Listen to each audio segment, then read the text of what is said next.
So we're with Jamel Robinson in his studio in Harlem in Manhattan, and he's got 3 styles that he's known for. And the first one that we're looking at, can you talk to us about this? So these are electric wind paintings, and they're an homage to Jackson Pollock and Ralph Lauren. Jackson Pollock in the sense of the way I pour the paint, and Ralph Lauren in the sense of this. He had a sweater in the 1990s that was a cream pea wing. So it's a cream sweater with a colorful pea, like a track wing with a foot. And there was one that we used to call the invisible pea wing. I used to wear polo a lot back in those days. It was very important to us. It still kind of is, depending on who you talk to. But that's another story. So the invisible pea wing was a cream sweater with a cream patch. So from far away, you didn't really know what was on the sweater. But from up close, you definitely knew that it was a pea wing. So when I was making these paintings, it came to me that they were similar to the pea wing.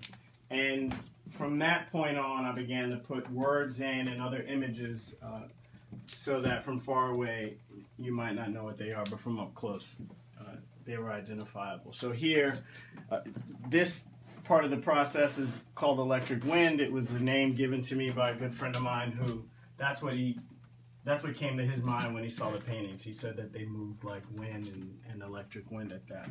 So I just kept the name. And so here's some of those pieces.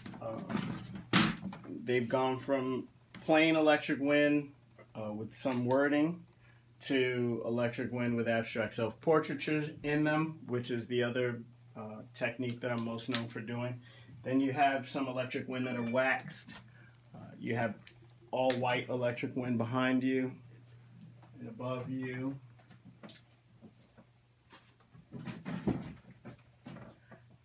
Then you have abstract self-portraiture, which is the thing that I'm most known for doing, or I was for quite some time. I think I'm known for doing a few different things now. And the abstract self-portrait, all of my work is self-portrait. So everything I do is a reflection of me in one way, shape, or form. Even something as abstract as this, that's me, because it came from me.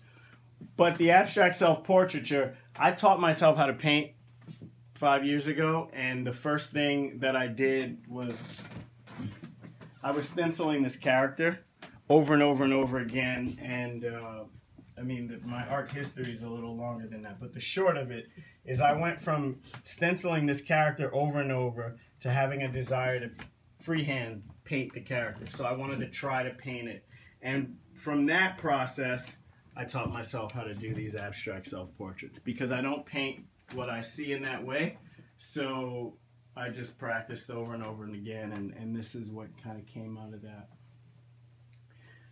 The third, I guess, I mean, I have so many styles. I also do mixed media, whatever comes to mind. I paint purely whatever's inside of me, I just let it out. That's kind of, it's my response to what goes on inside of me. So you have mixed media here. Sometimes I'll just cut up newspapers and magazines, and the images will be laying around the studio, and then as they, you know, form pieces, this is what they look like. What are you working on right now? The thing I'm working on right now, you would have to travel with me. I'm traveling. This is Stewie the turtle. Yes, Stewie the resident turtle. I'm working on custom coats. That's what I'm working on currently. So you're painting the coats? Yeah, the idea is to make coats feel like you're wearing paintings. So example, rather than just have an article of clothing, but really I just make them for myself. I don't let people buy these. At least not currently. Well, the new Ralph Lauren is born. Yeah. Much hipper. That's really beautiful. So I'm doing that, but what I'll show you, my focus right now is canvas sculpture and also interactive fabric sculpture for an exhibition that I have coming. And you paint on the wall when you get... I did paint on the wall at the time. The whole apartment used to be covered in paint, floor to ceiling, but I got into I had a housing situation that I just won the other day. Nice. Victory. So I was afraid and I painted the walls. But I left that in defiance. So here you have canvas sculpture, which is a really big thing that I'm working on lately, or for a little while now. And all the sculptures are done with plaster, and a few of them, these three, are done with cement. And the idea behind these canvas sculpture is, I don't know if you've ever worked with plaster, but you have to be really quick. It's kind of like a being quick on your feet kind of thing. And so, you know, the mastery comes in working with it enough to create a shape and a structure without knowing what that structure or shape is going to be. So I have an idea of what it might look like, but I never know truly what it's going to look like until it's done. And it comes out good. I'm really impressed by these. I came up with this. I didn't come up with the technique. I'm sure other people are using plaster to make sculpture, but I wanted to add a thickness to my work, and so I started messing around with the plaster, and then it just grew into this. And what about the fabrics hanging from the... Yeah, so these are the double-sided interactive sculpture pieces. One side is electric wind, mostly, and then the other side is another abstract expressionist painting. The idea behind these is you can manipulate them in the way that you want.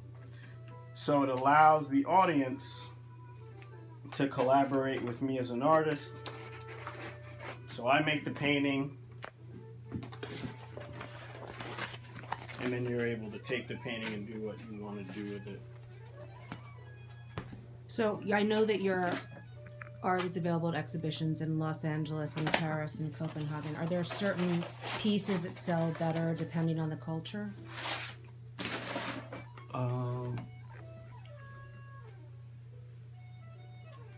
Yeah, you just never know what anyone's going to be drawn to. You know, I think that with my work, or with artwork itself, people are drawn to things that they see themselves in some way, which is, you know, the great thing about my abstract self-portrait are they're all reflections of me, but I think that people collect what they see of themselves, you know, whether it be a man or a woman. There's something in these crazy faces that reminds them of themselves.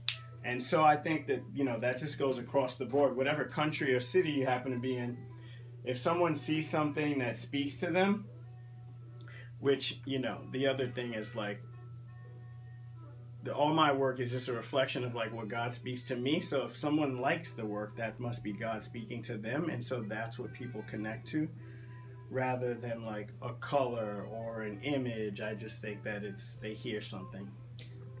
I'd love for you to say something. You're so incredibly quotable. Would you say something about, I think a lot of people are very frightened of art. Can you say something about why everybody should walk into a gallery or be open to art, that it's here to be loved and appreciated and move us? And I think that, you know, art is love, and let's see, this is a tricky one. It's not so tricky. I think that if an artist puts love into the work, then the art is love. And for the most part, most artists are making work because they love it, rather than the outcome of making art, which is the, you know, the commerce. It's like, I could sit around here making artwork because I know someone's gonna buy it, or I can sit around here and make artwork because I love it and because it loves me, which is the reason I started painting. Was out of loss of someone that I love, and so I've been painting, you know, ever since, to just recreate love. It's like the way that I preserve people's memory in my art, and just the way to spread love, you know, like that is, we're put on this earth to love each other, And so, you know, one way I'm able to do that constantly is by loving what I do. You know, I get to do this for a living, but it's also the thing that keeps me alive, and I love that. And, you know, it's like if I don't paint, then usually, that's why I was painting these coats, because I didn't really have to do anything, and I was like, let me make something that I can wear out into the world. And so, you know, I started to do that.